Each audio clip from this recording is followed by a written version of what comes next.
Yeah, hi everyone. Today I will be talking about an SPFx web part from where we can test some PnPjs SharePoint methods. This web part is developed by me along with Kun Sangani. So before starting, little bit about myself. I'm Siddharth Vagasia. I'm a technical consultant. And these are some of the social handlers through which you can connect with me. I would also like to extend my thanks to Kunj, who collaborated with me on this particular sample web part and helped me develop this web part. These are some of the social handlers. I'm sure he would be on this call if you would like to connect with him. So this is the repo link to the dev web parts where the sample is there. So driving factor, like as we know, there is an heavy usage of SPFx to customize our SharePoint based and now team based solutions also. And among this customization which we do, we know that we all SPFx developer kind of use PnPjs every now and then rather than calling the native REST APIs around SharePoint and Graph also, right? So during the development, what I have found is, there were times where we wanted to know what all attributes or properties are getting returned in the response, right? And typically what we do is we either use console.log or either we debug the JavaScript, we write some line of code and see what all attributes are giving, what names are there, like internal names of the columns and everything. And then maybe we go back to our code and change something, right?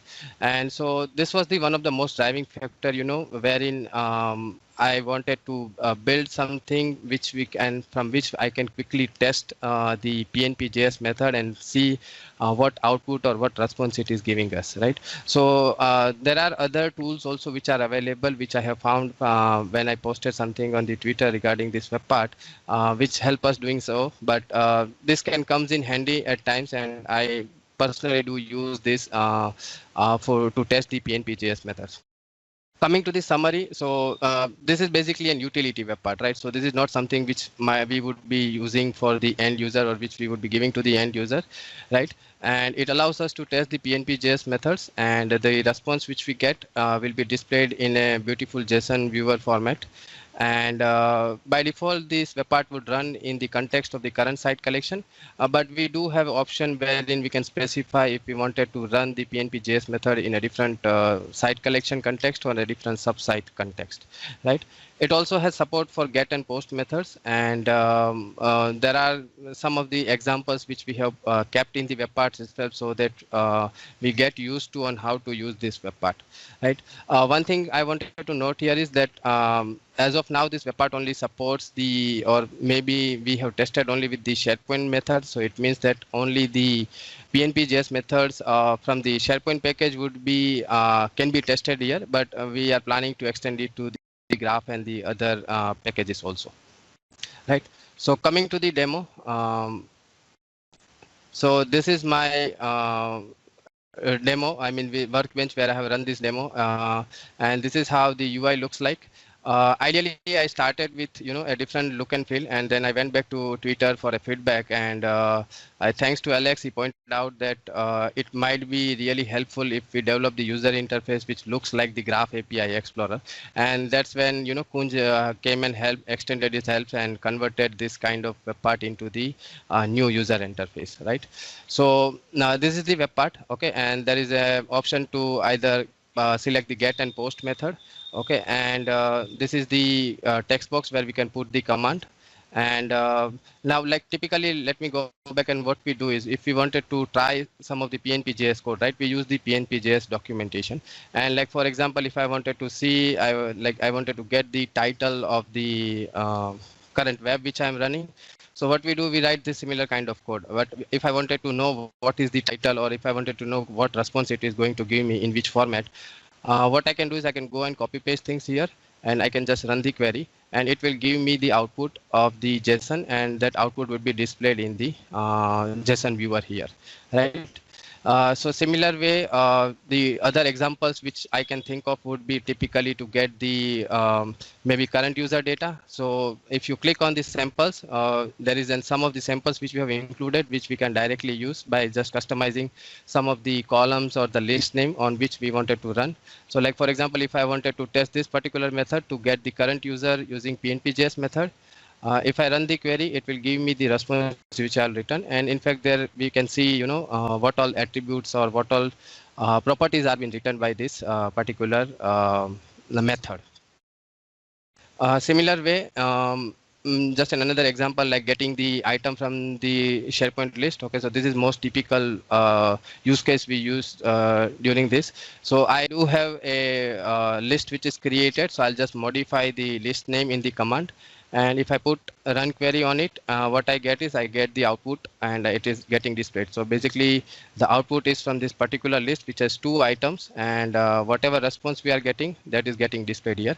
And this can be then used to check the column names and the values which we are getting or what all properties we are getting. So it's more like an go-to web part which we can deploy it at one place and try that out and then just go and write our SPFx code, right? So another thing is we can also try post thing. Like for example, if I'll just put a simple example here, like which is to add a list item into a particular SharePoint list. So if I talk about this timeline list, right? And if I put an item here, so what I do is I just change the name of the list, and this is the simplest JSON object which we can pass because we know the title column would be always there. And if I run this query, it will give me error because it's not a get function. So I'll put a post, and if I run the query, the post method would be triggered. And if I go and refresh the page here, you can see that the items are there. So maybe this was the item which I created previously, right? So this is how we can test the methods. So any method which is there in the PnP SP methods can be tested here. Other thing which I wanted to highlight is like what if we wanted to run it into a different site collection context, right? So for that there is an option where we can just say, use for other site collection or subsite. And to demonstrate this, I have a different site collection here. So what I do is I just put the URL of that particular site collection. And for example, if I just wanted to get the items from this particular demo list, which is there, which is available in this site collection. So I just change the name to demo list. And if I run the query, okay, so this would be a get method. If I run the query, I get the output from that particular method.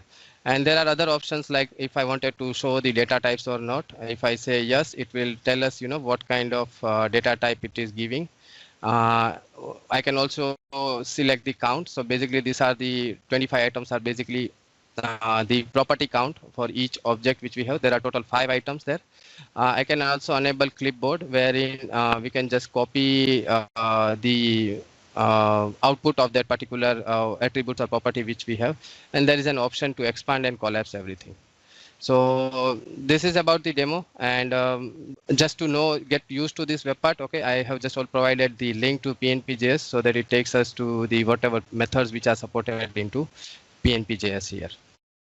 Now coming to the code, what we have is this is a React-based SPFx web part, right? And so from the webpart.ts file, there's nothing fancy. We are just passing the context of the web part to the React component. And within React component, first let me go to the render method.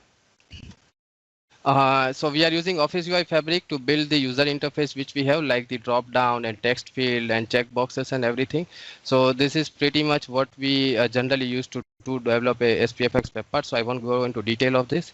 And it is using states and everything to control what all methods, what all input user is providing and what all output we wanted to put it into the user, right?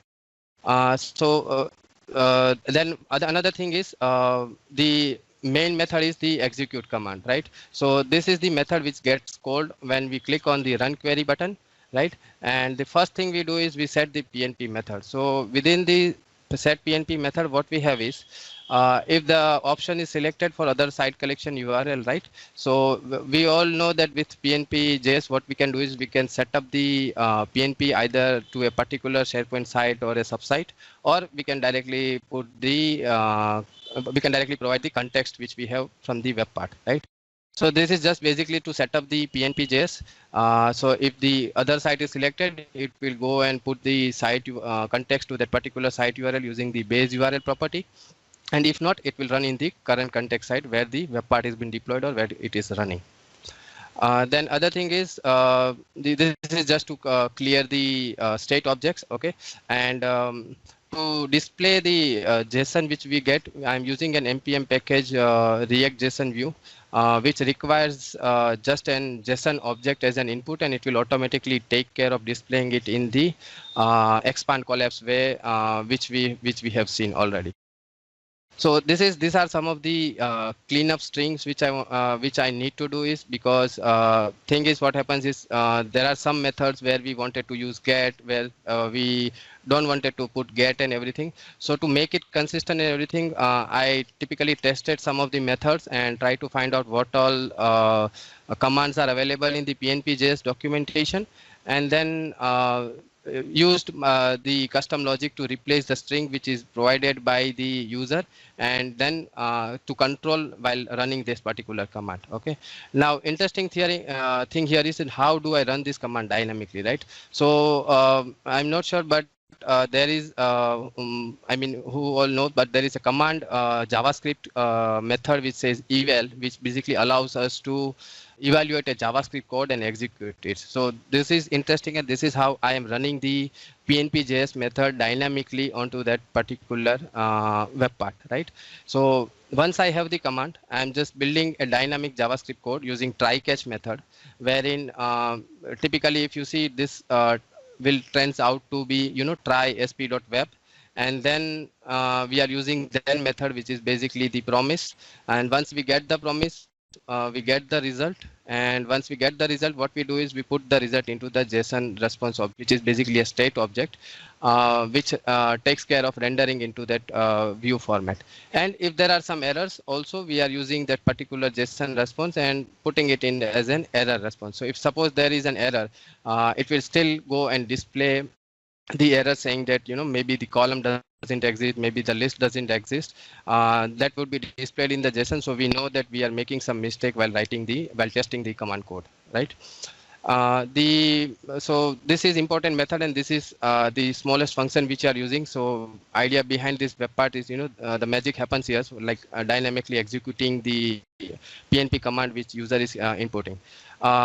For the sample commands which we see on the right hand side panel, what we have done is we have created a sample.json file where we have put all the commands, and then we are just dynamically building the action button, okay, by using the map function, so that all the commands are executed, and once user clicks on any of the command, it automatically gets populated to the text web part, text box, right?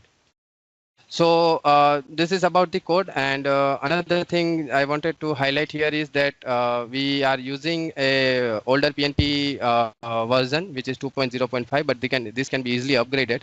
The only thing we have to do is, because this is a simple SPFx web part, we have to just update the npm package to get the latest version of the PnP, and all the latest method and all the latest bug fixes which have been done in the latest package would be available.